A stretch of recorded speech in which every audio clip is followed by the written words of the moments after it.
அனைவருக்கும் வணக்கம். நம்ம இந்த வீடியோவில் என்ன பார்க்க போகிறோம் அப்படின்னா, மேல்மருவத்தூர் ஆதிபராசக்தி கோவிலின் சிறப்புகள் பற்றி தான் இந்த வீடியோவில் பார்க்க போகிறோம்.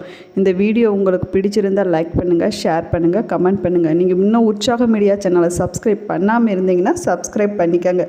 கூடவே இருக்கிற பெல் ஐக்கானை கிளிக் பண்ணிக்கோங்க. வாங்க வீடியோக்குள்ளே போகலாம். மேல்மருவத்தூர் ஆதிபராசக்தி கோவில் செங்கல்பட்டு மாவட்டத்தில் மேல்மருவத்தூர் என்னும் ஊரில் அமைந்துள்ளது. இது ஓர் அம்மன் ஆலயமாகும். இத்தலத்தில் மூலவராக ஆதிபராசக்தி சித்தர்களின் தலைவி எனவும் இத்தலத்தில் எண்ணற்ற சித்தர்கள் உறைந்துள்ளதாகவும் நம்பிக்கையாக கூறப்படுகிறது. எனவே இக்கோயிலை ஆதிபராசக்தி சித்தர் பீடம் என்றும் அழைக்கின்றனர். இத்தலத்தில் மூலவர் ஆதிபராசக்தியாகவும் ஆதிபராசக்தி இருகரம் கொண்டும் தாமரை பீடத்தில் அமர்ந்தவாறும் பக்தர்களுக்கு காட்சியளிக்கின்றார். இந்த மூலவர் சிலையே கணபதி ஸ்தபதி வடிவமைத்துள்ளார். மேலும் இச்சிலைக்கு கீழ்ப்பகுதியில் சுயம்பும் காணப்படுகிறது. ஆதி பராசக்தி கோவிலின் மூலவர் இருக்கும் கருவறைக்கு பெண்கள் செல்லவும் வழிபடவும் உரிமை வழங்கப்பட்டுள்ளது. பெண்கள் தங்களின் மாதவிடாய் காலங்களில் கூட இங்குள்ள கருவறைக்கு சென்று அம்மனை வழிபடுகின்றன. இக்கோவிலுக்கு என ஆதிபராசக்தி சித்தர்பீட அமைப்புகள் பரவலாக உருவாக்கப்பட்டுள்ளன. இந்த அமைப்புகள் மூலம் கோவிலின் வழிமுறைகளும் வழிபாட்டு முறைகளும் கூறப்படுகின்றன. இந்த அமைப்பினை சார்ந்தோர் சக்தி மாலை அணிந்து விரதம் இருந்து செந்நிற ஆடையை உடுத்தி ஆதிபராசக்தியை வழிபட்டு வருகின்றனர். 1966ஆம் ஆண்டு நவம்பர் மாதம் 28ஆம் நாள் வீசிய புயல் காற்றால் இங்குள்ள வேப்பமரம் சாய்ந்ததாகவும் அதன் அடியில் இருந்து புற்று கரைந்து சுயம்பு வெளிப்பட்டதாகவும் வரலாறு கூறுகிறது. தெய்வம் தானாகவே தன்னை வெளிப்படுத்தி கொள்கின்ற தெய்வ மூர்த்தமே சுயம்பு என கூறப்படுகின்றன.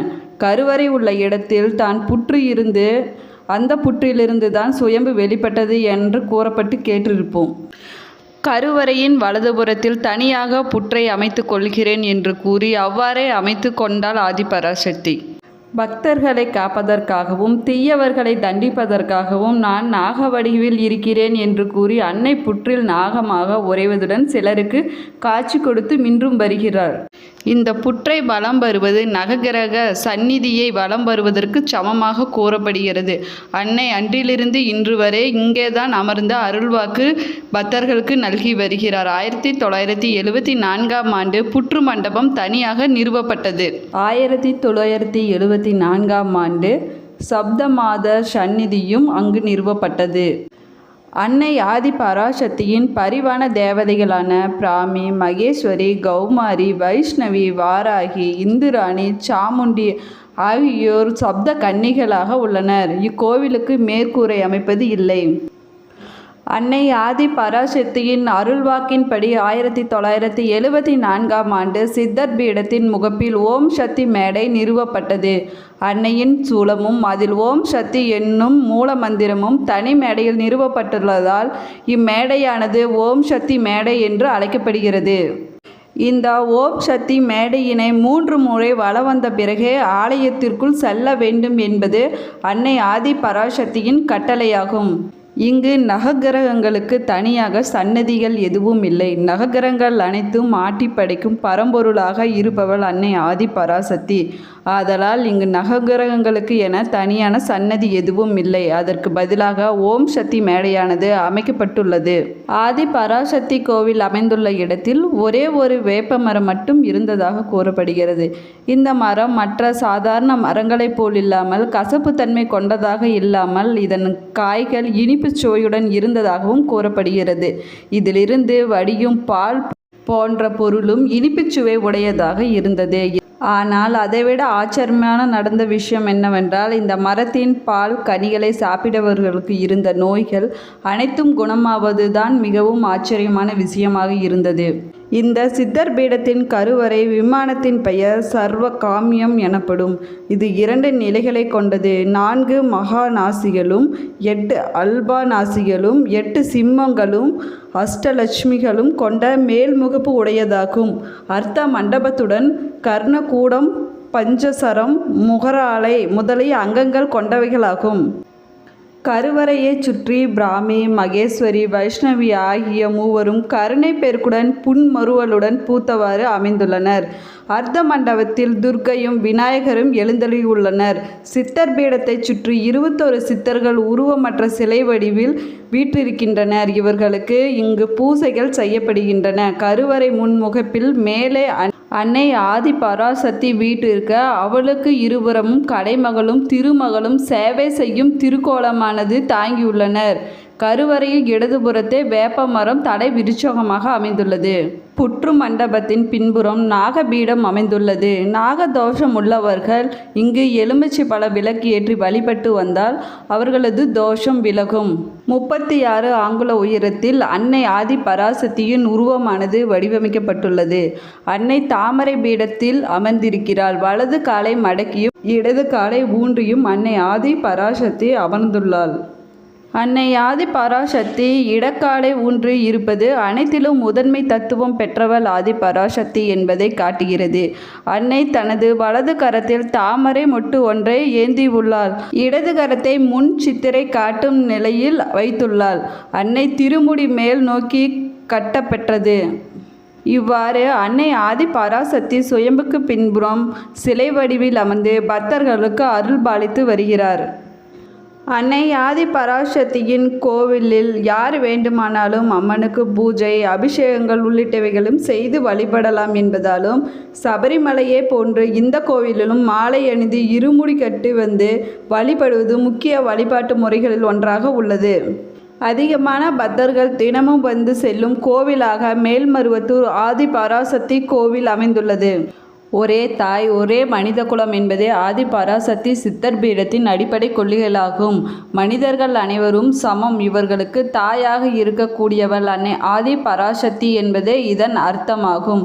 கருவறைக்கு செல்லும் அன்னைக்கு பூஜை உள்ளிட்ட வழிபாடுகளை பெண்களை வைத்து செய்யலாம் என்ற முறையை பங்காரு அடிகள் ஏற்படுத்தினார். அன்னை ஆதி பராசக்தி அடிகளாரின் உருவில் பலருக்கும் அருள்வாக்கு கூறி வந்தார். பக்தர்கள் நேரடியாக அன்னையின் பேச முடியும் என்பதே சித்தர் பீடத்தின் சிறப்பான கருதப்படுகிறது. பல அற்புதங்களும் அதிசயங்களும் இவ்வளாகத்தில் நடந்துள்ளன. இதனால் பக்தர்கள் பங்காரு அடிகளாரை அம்மா என்றே அழைக்க துவங்கினர். ஆதி பராசக்தி சித்தர் பீடத்தின் நுழைவாயில் ஓம் சக்தி என்ற மந்திரமும் திரிசூலமும் அமைக்கப்பட்டுள்ளன. அன்னை ஆதி பராசக்தி கோவிலில் உள்ள புற்று மண்டபமும் மிகவும் சிறப்பு வாய்ந்ததாகும். இங்குள்ள புற்றில் அம்மன் பாம்பு வடிவில் வசிப்பதாக நம்பிக்கையாக கூறப்படுகிறது. இந்த மண்டபத்தில் இரவு நேரங்களில் தங்குபவர்களுக்கு பாம்பின் உருவில் இன்று வரை அன்னை ஆதி பராசக்தி காட்சி கொடுத்து வருவதாக அதிசயம் நிகழ்ந்து வருகிறது. புற்று மண்டபத்திற்கு வலதுபுறம் சப்த கன்னியர் கோவில் உள்ளது. இதற்கு கூரை கிடையாது. சப்த கன்னி சன்னதி அமைக்கப்பட்டுள்ளது. சப்த கன்னியர்கள் ஆதி பராசக்தியின் பரிவார தேவதைகளாக கருதப்படுவதால் இவர்களுக்கு மேல்மருவத்தூர் ஆதி பராசக்தி கோவிலில் வழிபாட்டிலும் முக்கிய இடம் கொடுக்கப்படுகிறது. மேல்மருவத்தூர் ஆதி பராசக்தி கோவிலின் சிறப்புகள்: 21 சித்தர்களின் ஜீவ சமாதிகள் ஒருங்கிணைந்த இடமாக மேல்மருவத்தூர் காணப்படுகிறது. பெண்கள் அன்னையின் கருவறைக்குள் சென்று பூஜை, அபிஷேகம், அலங்காரம் உள்ளிட்டவைகளும் செய்யலாம். அங்க பிரதட்சணம் இக்கோவிலின் முக்கிய வேண்டுதலாக உள்ளது. அங்க பிரதட்சணம் செய்து வேண்டிக் கொண்டால் அவர்களுக்கு அனைத்து நலன்களும் கிடைக்கும் என்பது நம்பிக்கையாக கூறப்படுவது. நவராத்திரி, ஆடிப்பூரம் நாட்களில் அங்க பிரதட்சணம் செய்வது பாவ விமோசனம் பெறுவதற்கு சிறந்த வழிபாடாக கருதப்படுகிறது. ஆடிப்பூர நாளில் பக்தர்களே தங்கள் கைகளால் சுயம்பு ரூபத்திற்கு பால் ஊற்றி அபிஷேகம் செய்யலாம். பூஜைகள் செய்வதற்கு அனைவரும் அனுமதிக்கப்படுகின்றனர். தமிழ் மன்றங்கள், கேள்விகள், கலச மற்றும் விளக்கு பூஜைகள் குறிப்பிட்ட கால இடைவெளியில் நடத்தப்பட்டு வருகின்றன. உலக நன்மைக்காக யாகங்களும் நடத்தப்படுகின்றன. அதர்வன பத்ரகாளிக்கு இங்கு தனி சன்னதி உள்ளது. அம்மனை வேண்டிக் கொண்டால் அனைத்து தீய சக்திகளில் இருந்து விடுபட முடியும் என்பது ஐதீகமாகும். மேல்மருவத்தூர் ஆதி பராசக்தி கோவிலுக்கு எவர் ஒருவர் முறையாக விரதம் இருந்து இருமுடி கட்டி வந்து 108 முறை மந்திர ஜபம், தியானம் செய்து வழிபடுபவர்களுக்கு எந்த தீய சக்தியும் நெருங்காது என்பது நம்பிக்கையாக கூறப்படுகிறது. அன்னை ஆதி பராசக்தி கோவிலில் தைப்பூசம், யுகாதி, தமிழ் புத்தாண்டு, சித்திரை பௌர்ணமி, ஆடிப்பூரம், நவராத்திரி, பௌர்ணமி, அமாவாசை நாட்கள், அடிகளாரின் பிறந்த நாளான மார்ச் 3ஆம் தேதி ஆகிய நாட்கள் மிக சிறப்பாக கொண்டாடப்பட்டு வருகின்றன. ஞாயிறு, செவ்வாய், வெள்ளி, அமாவாசை, பௌர்ணமி, சித்தர் பீட திருவிழா நாட்கள் போன்ற நாட்களில் காலை முதல் இரவு வரை அன்னை ஆதி பராசக்தியின் ஆலயமானது திறக்கப்பட்டிருக்கும். மேல்மருவத்தூர் ஆதி பராசக்தி கோவிலின் சிறப்புகள் பற்றி இந்த வீடியோவில் முழுமையாக பார்த்தோம். இந்த வீடியோ உங்களுக்கு பிடிச்சிருந்தா லைக் பண்ணுங்கள், ஷேர் பண்ணுங்கள், கமெண்ட் பண்ணுங்கள். உற்சாக மீடியா சேனலை இன்னும் சப்ஸ்கிரைப் பண்ணாமல் இருந்தீங்கன்னா சப்ஸ்கிரைப் பண்ணிக்கோங்க. கூடவே இருக்கிற பெல் ஐக்கானை கிளிக் பண்ணிக்கோங்க. நன்றி வியூவர்ஸ்.